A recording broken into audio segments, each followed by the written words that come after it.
16 నెలల్లో ఒక్క దెబ్బ కాదు మూర్తి గారు.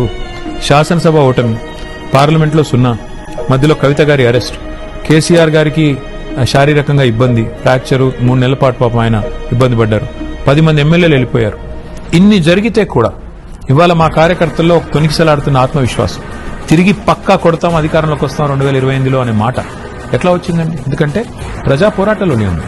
అది మీరు లగచర్ల తీసుకోండి, మూసీ బాధితులు అనండి, హైడ్రా బాధితులు అనండి, లేదా ఇప్పుడు సెంట్రల్ యూనివర్సిటీ పిల్లలు అనండి, ఒకటి కాదు ఎన్ని పోరాటాల్లో టీఎస్పీఎస్సీ ఎగ్జామ్లకు సంబంధించానండి, అన్ని విషయాల్లో కూడా ఒక క్రియాశీల పాత్ర పోషించి ప్రభుత్వాన్ని ఎక్కడికక్కడ నిలదీస్తున్నాం కాబట్టే వాళ్ళ ప్రజల్లో ఆదరణ పెరుగుతోంది, మా కార్యకర్తల్లో విశ్వాసం పెరుగుతుంది.